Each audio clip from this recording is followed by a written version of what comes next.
Sergio Aguayo, Denise Dresser. Bueno, uno de los temas sin duda más importantes de los últimos días tiene que ver con esta discusión legislativa respecto a la reforma hacendaria y fiscal, el paquete de ingresos, lo que se aprobó la semana pasada.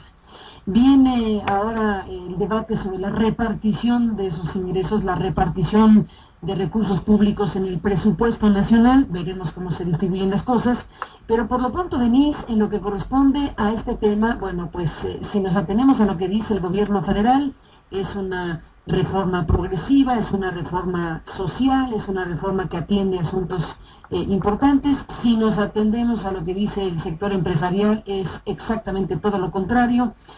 Hablan de un conjunto de nuevos impuestos que no tienen sustento técnico y económico, que están diseñados de manera improvisada. Si me atengo, por ejemplo, al desplegado que publicó el Consejo Coordinador Empresarial, cuando dicen vamos a ampararnos, y va a venir una batalla acompañada por Acción Nacional, por cierto, anunciado por esto por Madero el fin de semana, en donde los empresarios van a tratar de tumbar la reforma, o parte de la reforma, o si se puede la reforma, en pocas palabras. Estamos frente a eso, frente a lo que va a ser un conjunto de procedimientos legales y una discusión sobre realmente qué es esta reforma hacendaria. Efectivamente es una reforma que va a impulsar el crecimiento nacional, es una reforma que logra redistribuir vía el seguro del empleo, vía los elementos que se agregaron y que se eliminaron, por ejemplo, los temas del IVA, como se sabe, en vivienda y en el tema de las colegiaturas. En fin, todo el paquete que como quedó merece un debate y un análisis. Denise. Mira, yo creo que el sector empresarial lleva mucho tiempo en este país viviendo en una especie de paraíso fiscal.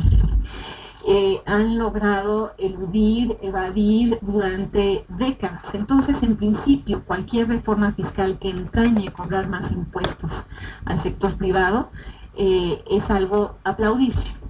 El problema que yo veo es que es una reforma que no está enfocada, y en ese sentido me uno a la crítica de quienes lo han dicho, no está enfocada a promover el crecimiento económico, que debería ser la prioridad de este gobierno, porque los números pronosticados para este año de crecimiento son exiguos, que es el 1.4%, 1.2%, lo cual se está volviendo, pues yo creo que la principal preocupación para Enrique Peña Nieto. Y una reforma fiscal que buscara incentivar el crecimiento hubiera hecho las cosas de una manera muy distinta, de una manera más sencilla. Probablemente hubiera buscado ampliar la base gravable, hubiera buscado disminuir impuestos para algunos sectores productivos.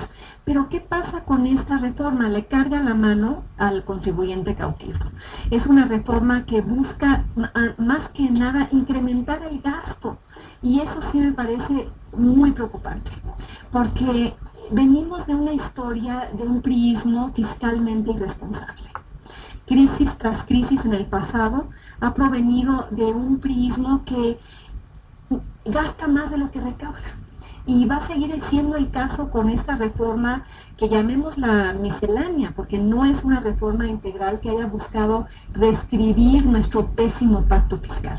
Hay un muy buen libro de Carlos Elizondo en el que él describe las particularidades de nuestro pacto fiscal, basado en mucho gasto, mal gasto, bajos ingresos, y el hueco se cubre siempre con la renta petrolera.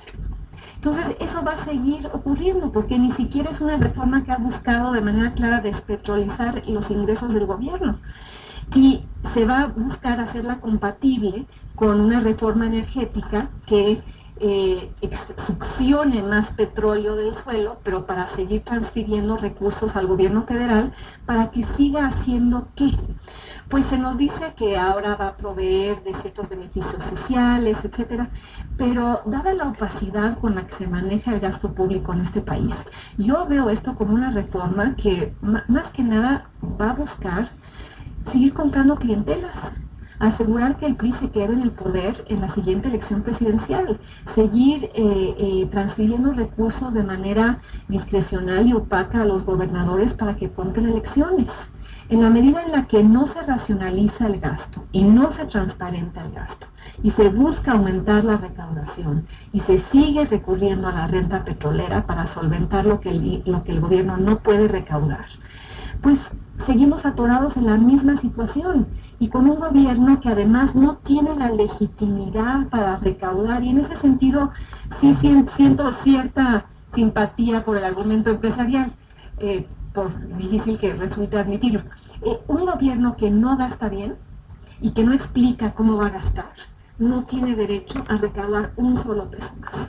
Y en la medida en la que no lo hace, y sigue exprimiendo sobre todo a una clase media que está cargando el peso de todo lo que los demás no pagan, empezando por los empresarios, el sector informal, etcétera.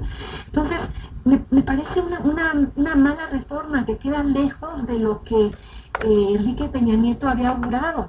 Y una amiga me decía ayer, y creo que con mucha perspicacia, que este se había vuelto un gobierno chucho.